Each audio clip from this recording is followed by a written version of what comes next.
G'day, I'm Colin from the Australian Can-Am X team. We're here in Condobolin for the 2010 Condo 750. I'll just run through a few things with the bike that we've done for the setup. It's a 2010 Can-Am Renegade XC. Main difference with the 2010 is this little unit over here, which is the power steering. None of us have actually raced with the power steering model before, so it's going to be interesting, but we're hoping that it's going to take some of the work out of riding the bike. I guess the main thing, the modification wise, is the engine. We've done quite a bit to the engine. It's a stage 2 factory race kit. With that, it's basically got a Ron Wood pipe full system on it. It has the throttle body, is a larger throttle body. The ECU's been modified. We've gone to a 9,000 RPM limit instead of the 8,000.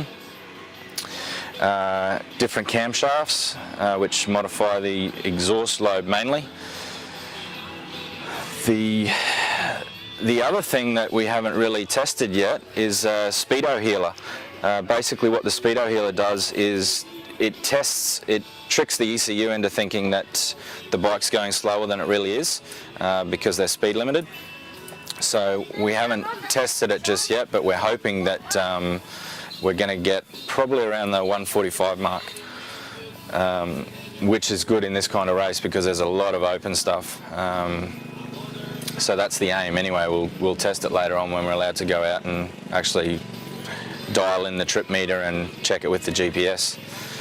I'll just go through some of the other features on the bike. We've got, all the O10s come with the standard beadlock rims now. I'm decided this year to run the Bounty Hunters, which are they're a radial tyre, so 4-ply rating, but with the radial we're looking for the less expansion at high speeds, because what happens with the trip meter in a navigational race, if the tyres actually, the faster you go with the balloon tyres, they expand, which changes the distance of the trip. So over a 50-kilometre section you might be out 2 kilometres, which means you could miss a turn and you get lost, and that could be the end of the race. So it's pretty important that the tyres work properly and don't expand too much, so we've gone with the radials. Yeah, and hopefully we're going to get a good result from it. Some of the controls we've got, just to do this race you need to have the map reader. The map reader, I'll just switch it on. Okay, with the map reader, we've got when the ignition's on, we've got a toggle switch here that basically while you're riding, you can just toggle it on, and that gives you the idea of where you're going. I'll just explain the map to you. Okay, that's the start of a section. This is actually from last year, but basically what you've got is the total distance, a bit of a diagram on what's coming up. So for instance here, this one is you come through a gate and you turn left, and you've got your information on the side there, and that's in point form. So that there would say SO from control, TL onto MR, FMR. So basically what that means is straight on from control, turn left onto main road and follow main road. So you've got to know all those abbreviations as well. But as you go 4.3 kilometres down the road and you'll see a bit of a turn with another road adjoining it. So basically you're looking for these points all the way along. And that's why it's so important to have the trip meter as accurate as possible. If the trip meter's wrong, your times are out, your distances are out, which means you could miss a very important point like a turn off or a danger point, something, or a caution. So it's very important to get those distances right. I've also got a GPS mounted to the front just as a backup. That again is just to check the distances that we travel. So at the beginning of every section I'd zero that to get a very accurate account of how far we've actually travelled. This here is my good friends at Dingo Seat Covers, Tim, he's done quite a bit of work for me this year.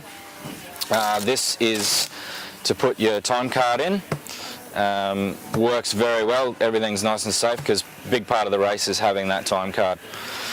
Tim has also made these two bags for me. There's one on each side. This one saved quite a lot of time last year. Very important in a race to have quick access to tyre repair, especially with a quad.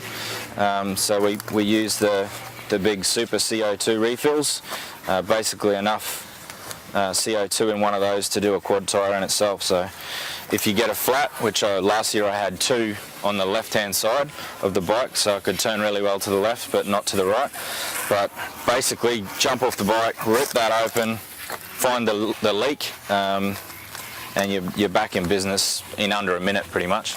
So, and as you know, in this kind of race every second counts. So yeah, so big thanks to Tim from Dingo Seat Covers. Another aspect we've got, you can't see it very well, but the full belly plate. Phil from Shallow Water ATV fitted that for me on the way down. They work really well. They're reasonably lightweight. They've got A-arm guards for the front, swing arm guards for the rear, and full underbelly protection, and they're a very solid unit. You can hear how well they work when you're riding because you can hear the rocks smashing into it, so very important to have so it's not affecting the bike. We've also got the ICO fitted, which is it's a European trip meter. Very important to have that right. Basically what we've got is you can control the trip meter from these 3 buttons on the dash while you're riding. If you get to a point and you say you come to a narrow causeway and it's supposed to be at 14.95 kilometres, if you've been travelling at a high speed and your wheels have expanded and the distance is not correct, you can actually toggle it down to get it exactly to 14.95 or 14. You'd go just to 14.9 kilometres. So it's, yeah, you're sort of doing all this math while you're riding. You got to look at what you're doing. So it's not as easy as just riding as fast as you possibly can. You've got to do all these calculations in your head and try and work out what's coming up next, how far you were from the last notable point. So yeah, there's a fair bit involved.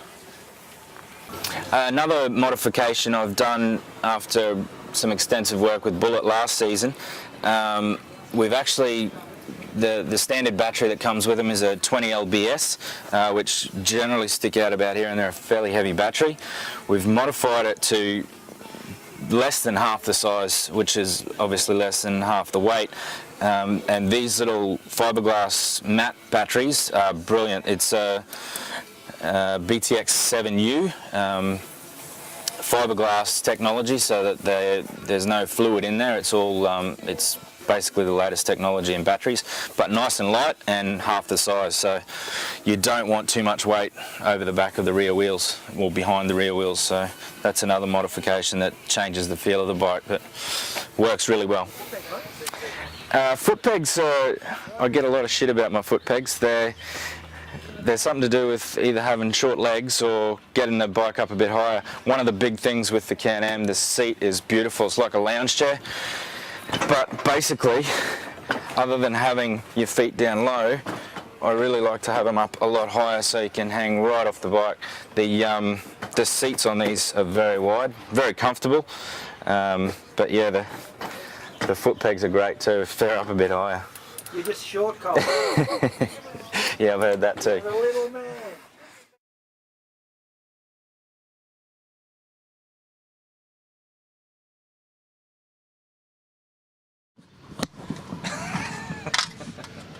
So, Cole, what are we doing to that big renegade now? What's that? Sorry, I can't hear you, mate.